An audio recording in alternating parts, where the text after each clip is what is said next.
to Boomo Productions. I'm Miles Pricemore.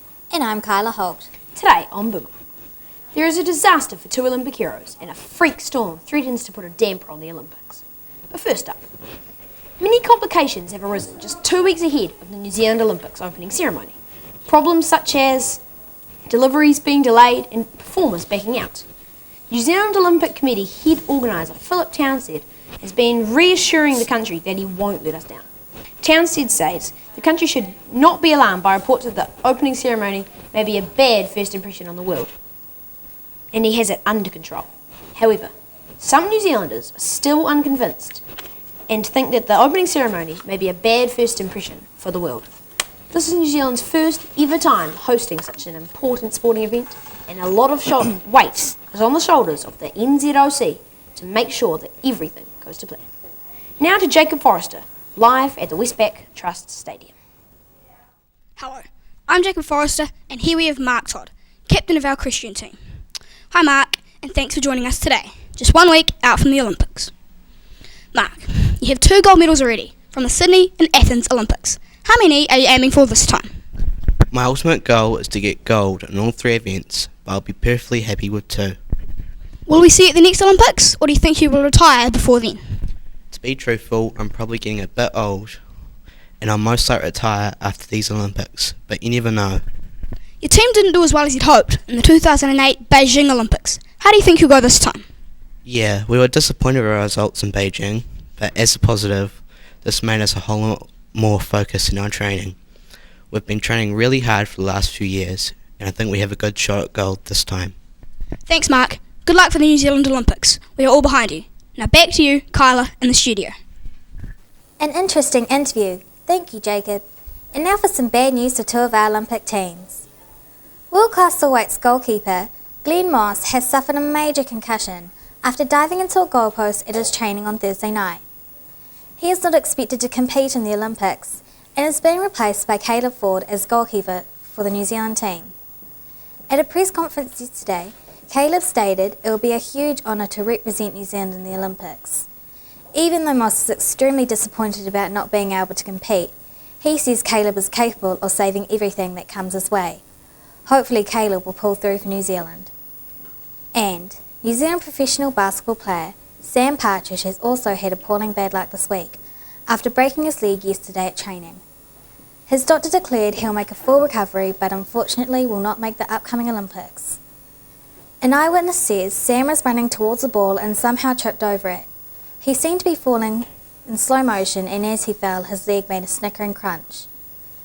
Taylor Edmondson, Partridge's coach, says that Partridge will be fully recovered for the Basketball World Cup, but is devastated about missing out on the Olympics. Now over to Shivnil Nair in the Olympic Village.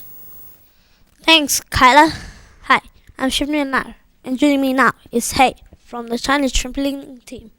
So, Hey, after finishing first at the last 2 Olympics, do you expect it to finish with the gold medal this time? Well, I kind of expect it, but seeing as this is my last Olympics, I want to push myself to get the best results possible. And I know if I push myself, I'll have a good chance of getting a gold medal. So, who do you think your biggest rival for this event was?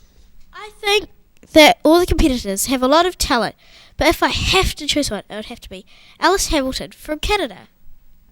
So, how do you deal with pressure from your hometown? Well, I wouldn't call it pressure. I'd more call it support and hope. That has helped me to compete for the last few Olympics. Thanks for your time, Hey, and best luck for the games. Now for 2, Miles in the studio. Thanks, Shivnil. And now for some more concerns shadowing the New Zealand Olympics.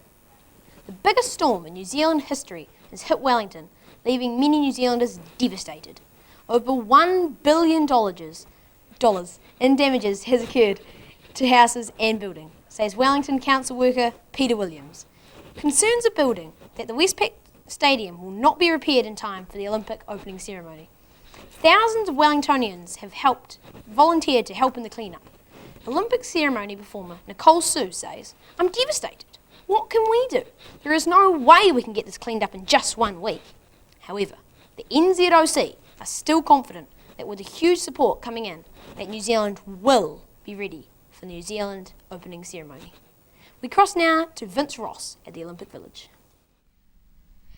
Thanks, Miles. I'm Vincent Ross, and joining me now is New Zealand synchronised swimmers Nina and Lisa Daniels. You both have been training hard for these Olympics. How do you feel your form is coming into these Olympics? We both feel our form is very good. We had by far our best results ever at the World Champs last year, where we placed 4th. This year we have a new routine and very much looking to win a medal next week. Lisa, looking back, how do you feel the 2008 Olympics, your first Olympics, have helped you become the athlete you are today? I feel the Beijing Games really made us stronger athletes, although our results in Beijing were poor. We learned just how big an Olympic gold or even any medal is, and how you must be absolutely 100% on top of your game to get good results. What boost do you get competing in front of a New Zealand crowd? I mean, you've been in Canada for a long time. Do you still think New Zealand is your hometown? Yeah, definitely. We visit our family and friends here each year, and we both plan to live in New Zealand in the future. We will definitely get a boost competing in front of our home crowd, and our family are all coming to support us. Thank you for your time, girls, and good luck for these Olympics. Now over to you, Calvina and Lloyd. Thanks, Vincent. Kia ora, New Zealand. We have some unusual summer weather for you today. In Auckland, people will be experiencing cold and cloudy weather, but in the afternoon you'll be hit by a thunderstorm. Napier and Hastings have a beautiful day ahead with a high of 38 degrees. It is so hot you could fry an egg just by putting it on the pavement. Wellington, you lucky people will also get a few days of hot, sunny, clear skies. A welcome break from the storms you've been hit with recently. And people have even been seen around town in their togs. This photo was sent in by Mary May of Lower Hutt. Now, back to the weather and to the South Island. I would advise the people of Christchurch to get their washing hung out today because you have got continuous rain coming all day tomorrow with hail early in the morning. Dunedin, in the morning will be cold and cloudy, but from about 1 o'clock onwards, you people will be ripping out the sports field as temperatures will be rising to a burning 20 degrees. Finally, Invercargill. Perfect weather, you guys will get a sunny morning, but in the afternoon, watch out, a tidal wave is expected to hit around 4 o'clock. That's all from me for now. Good night, New Zealand. Catch you tomorrow. Back to the news desk with Miles and Kyle. Thank you, Lloyd and Calvina.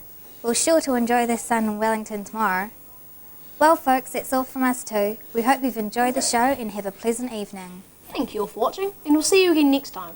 Now, from the whole team at Boomerang Productions, goodbye and good night. Ladies and gentlemen, roll the camera.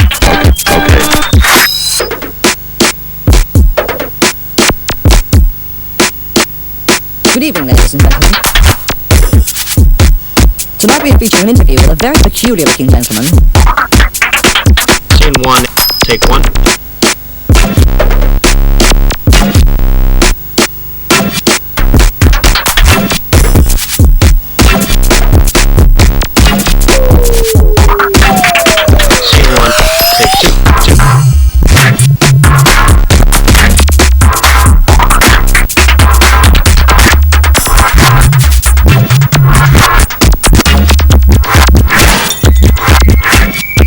Take 2.